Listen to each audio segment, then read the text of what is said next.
Olá a todos, nós hoje continuamos com o estudo do livro Nosso Lar, de André Luiz, com a psicografia de Chico Xavier. E nós estamos vendo o capítulo 18, o capítulo 18, cujo título é Amor, Alimento das Almas. Então a gente estamos vendo aí os mecanismos de alimentação em nosso lar, que quanto mais o espírito ele é maduro, ele é evoluído, a alimentação é cada vez mais sutil, mais rarefeita, menos densa. E que o amor ali é um sustentáculo daqueles espíritos também. Eles se alimentam também do amor, assim como o amor move ali todo o nosso universo. Falamos até ali de uma avó, quando ela faz ali um bolo com tanto cuidado, com tanto carinho, que aquele bolo ali ele está saturado de vibrações amorosas dessa avó, enfim, o quanto aquilo que é feito com amor, com carinho, com boa vontade, isso tem um efeito ali, uma energia que impulsiona, que sustenta. E a dona Laura, que é a mãe do Lísias, no diálogo com André Luiz, diz: não se lembra do ensino evangélico do amai-vos uns aos outros? Jesus não preceituou, não ensinou esses princípios, objetivando tão somente os casos de caridade nos quais todos aprenderemos, mais dia menos dia. Mas a prática do bem constitui simples dever. Vejam, a prática do bem constitui um simples dever. Então, nós sempre lembramos quando se diz que, no Livro dos Espíritos, aquela frase que diz: não basta não fazer o mal, é preciso fazer o bem. Porque na vida nós podemos ser aquelas pessoas que falam: olha, eu não odeio ninguém, eu não tenho inimigos, não tenho problemas com as pessoas, mas não basta não fazer o mal. Nós nascemos, fomos criados para fazer o bem, senão nós corremos o risco ali de vivermos como numa ilha, isolados, preocupados única e exclusivamente com o nosso bem-estar ou com o nosso núcleo ali familiar mais próximo. Então, esse amor que sustenta ali o universo, que sustenta a vida. Então, Jesus nos aconselhava igualmente a nos alimentarmos uns aos outros no campo da fraternidade e da simpatia. O homem aqui na terra saberá mais tarde que a conversação amiga, o gesto afetuoso, a bondade recíproca, a confiança mútua, a luz da compreensão, o interesse fraternal, patrimônios que se derivam naturalmente do amor profundo, constituem sólidos alimentos para a vida em si. Então vejam que uma conversa ali amiga, um gesto de afeto, uma bondade recíproca, uma confiança mútua, a compreensão, o interesse fraternal, o interesse legítimo ali pelas pessoas, tudo isso nos alimenta, tudo isso nos une. Então são pontos muito interessantes, Quando eu digo esse interesse fraternal, é de fato um interesse genuíno pelas pessoas, porque quantas vezes a gente pergunta, tá tudo bem? Mas esperando que a pessoa responda que tá tudo bem. A gente brinca que chato é aquele que você pergunta se tá tudo bem, ele vai contar a vida dele. Então é interessante essa questão de quando dissemos um bom dia para alguém, que esse bom dia ele esteja ali com uma intenção junto com as palavras. Ou que a gente fala, vá com Deus, que Deus te abençoe. Então que aquilo vá carregado do nosso sincero desejo de que aquele seja um bom dia, de que Deus esteja ali de fato com aquela pessoa. Então a confiança mútua, ele fala aqui, como é difícil hoje nós termos pessoas ali em que nos abrimos, que confiamos totalmente. Mas para isso é muito importante nós nos perguntarmos, será que eu sou uma pessoa confiável? Será que quando alguém compartilha algo comigo, talvez até confidencial, talvez até que a pessoa peça para que eu não comente aquilo, eu consigo guardar essa informação comigo? Eu sou uma pessoa com que os outros confiam? Então reclamamos tanto que nós temos dificuldades em confiar em alguém, mas é importante essa reflexão. Eu me torno uma pessoa confiável? Eu sou um bom ouvinte? Eu tenho paciência de ouvir as pessoas? Eu tenho desenvolvido ali a habilidade de ouvir sem julgar, sem ficar ali dando solução o tempo inteiro. Enfim, porque como ele fala aqui, o quanto são importantes essas conversas, né, essas trocas ali de afeto, porque isso nos alimenta.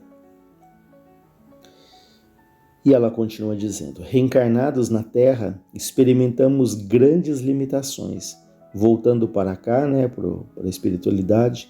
Entretanto, nós reconhecemos que toda a estabilidade da alegria é problema de alimentação puramente espiritual.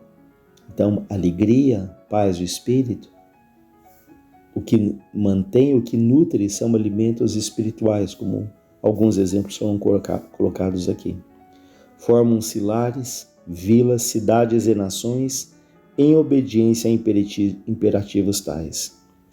E o André Luiz diz: recordei instintivamente as teorias do sexo, largamente divulgadas no mundo, e adivinhando-me talvez os pensamentos, a senhora Laura disse: e ninguém diga que o fenômeno é simplesmente sexual. Veja, todo esse amor que ela está falando, toda essa alimentação, não é um fenômeno simplesmente ligado à sexualidade. O sexo é uma manifestação sagrada desse amor universal e divino, mas é apenas uma expressão isolada do potencial infinito. Então vejam, o sexo, como ela fala aqui, é uma manifestação sagrada do amor de Deus. É uma fonte ali de energias criativas que sustenta também as gerações.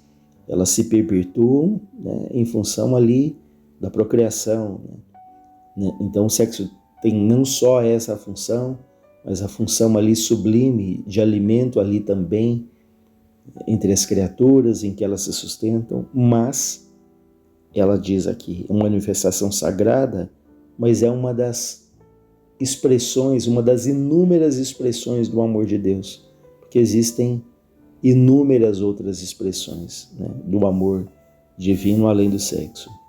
Entre os casais mais espiritualizados, o carinho e a confiança, a dedicação e o entendimento mútuo permanecem muito acima da união física, reduzida entre eles à realização transitória. Então vejam, nesses casais, como ele diz, é importante aqui que ela frisa, mais espiritualizados, em que existe ali essa confiança mútua, esse carinho, a dedicação ali entre eles. Então o sexo, ele tem uma função, sim, mas esse amor que eles alimentam está acima da união física. Esse carinho, essa confiança, essa dedicação, esse cuidado, esse zelo que existe ali entre casal sobrepõe a questão da troca física. Então, ela fala, é uma manifestação sagrada, muito importante, mas os mais espiritualizados, eles vão tendo menos essa dependência dessa troca física, né? Mas ela continua sendo importante. Então veja, a permuta magnética é fator que estabelece ritmo necessário à manifestação da harmonia.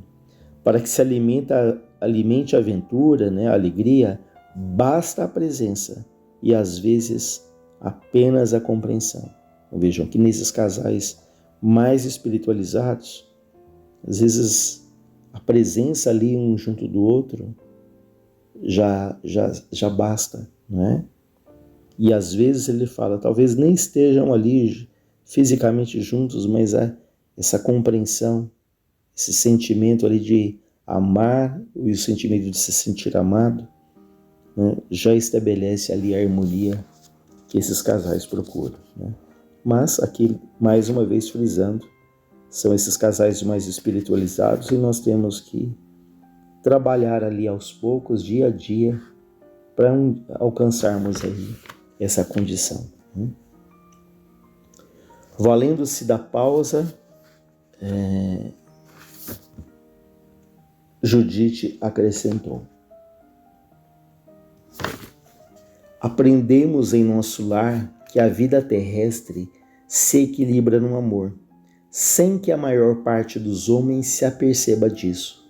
Almas gêmeas, almas afins, almas irmãs, constituem pares e grupos numerosos. Aqui vale ressaltar que quando se fala de almas gêmeas, são espíritos afins. Não quer dizer que alguém foi criado exclusivamente para o outro. Então, esse conceito de almas gêmeas, em que uma pessoa foi criada para viver com a outra, isso a gente já viu ali pelo próprio Chico, que não é bem esse conceito. Almas gêmeas no sentido, sim, de almas que têm essas afinidades, que alimentam esse amor mesmo ao longo das reencarnações, mas isso não quer dizer que uma está eternamente vinculada à outra para sempre estarem juntas. Então não existe esse conceito de uma alma criada para outra. Cada um tem ali o seu caminho, mas podem muitas existências até estarem juntas, mas não que uma esteja fatalmente ali destinada a viver com a outra. Então essas almas irmãs, almas afins, constituem pares e grupos numerosos, unindo-se umas às outras, amparando-se mutuamente, conseguem equilíbrio no plano de redenção. Quando, porém, faltam companheiros, a criatura menos forte costuma sucumbir em meio à jornada. É preciso muita identificação com a fé sobre-humana para viver o homem ou a mulher solitários no mundo. Então vejam o quanto essas trocas elas são importantes. Então mesmo que a gente ali passe uma existência sem ali passar pelo casamento, sem ter filhos, mas essa troca com os outros, como foi dito lá atrás, o afeto, a confiança, tudo isso é muito importante para sustentar ali a nossa própria existência, o nosso equilíbrio íntimo. Como vê, meu amigo, disse Lísias contente, aqui ainda é possível relembrar o Evangelho do Cristo. Nem só de pão vive o homem. Então, mas relembrando essa frase sábia de Jesus, nem só de pão vive o homem. Ou seja, nem só da cultura, nem só do estudo, podemos pensar nem só da matéria, mas é o amor que sustenta ali a nossa existência. Antes, porém, de alinhar em novas considerações, tiniu a campainha fortemente. Levantou-se o enfermeiro para atender.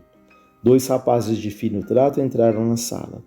Aqui tem, disse Lísias, dirigindo-se a mim gentilmente, nossos irmãos Polidoro e Estácio, companheiros de serviço no Ministério do Esclarecimento. Saudações, abraços, alegria. Decorrido momentos, a senhora Laura falou sorridente. Todos vocês trabalharam muito hoje. Utilizaram o dia com proveito. Não estraguem o programa afetivo por nossa causa. Não esqueçam uma excursão ao campo da música. Então ela diz, a mãe de Lísias diz, olha, vocês trabalharam tanto, desfrutem agora, descansem, vá ao campo da música. E nós já falamos aqui algumas vezes a importância que a música tem na nossa vida aqui e na espiritualidade, que é a arte mais sublime, que ela carrega em si ali vibrações muito importantes, vibrações saudáveis, salutares. Notando a preocupação de Lísias, a mãe dele diz, vai, meu filho, não faças Lacine esperar tanto. Lacine é a noiva do Lísias, Então a gente vai vendo que do outro lado eles namoram, Eles têm companhia ali também afetiva. Nosso irmão ficará em minha companhia, ou seja, André Luiz, vá, Lísias, deixa que o André Luiz ficará aqui comigo na minha companhia, até que te possa acompanhar nesses entretenimentos. Não se incomode por mim, o André Luiz diz. A senhora Laura, porém, esboçou amável sorriso e respondeu, não poderei compartilhar das alegrias do campo ainda hoje. Temos em casa a minha neta convalescente que voltou da terra há poucos dias. Saíram todos em meio do júbilo geral. A dona da casa, fechando a porta, voltou-se para mim e explicou sorridente. Eles vão em busca do alimento a que nos referimos. Os laços afetivos aqui são mais belos, são mais fortes. O amor, meu amigo, é o pão divino das almas. É o pábulo, né? É o alimento sublime dos corações. Então vejam que trabalharam o dia inteiro e ela fala para o filho e para os amigos: vão para o campo da música, vai encontrar com a tua noiva, vão descansar, né? Mostrando que do outro lado eles trabalham intensamente, mas eles também descansam, eles também se distraem, né? Ou seja, é uma continuidade de fato a vida, né? As coisas não mudam radicalmente, drasticamente, mas aqui a gente vai percebendo o equilíbrio do trabalho justo, do trabalho dedicado, da concentração ali na atividade, mas também na hora que eles vão descansar, eles de fato buscam ali um entretenimento saudável, eles têm esse direito e essa necessidade, né? E para nós aqui na Terra é um aprendizado de, quando estivermos trabalhando, focarmos ali no nosso trabalho, fazemos o nosso melhor, mas também aprendemos a descansar, né? A buscar ali outras fontes de alimento espiritual, na leitura, numa caminhada, no esporte, na arte, na música, aqui como ele dá o exemplo, né? Para que nós aprendamos também a reabastecermos, né? A nos saturarmos ali de vibrações boas, positivas, que ajudam ali no nosso equilíbrio físico, emocional e espiritual também. Então, na semana passada, nós iniciaremos o capítulo 19, que se chama A Jovem Desencarnada.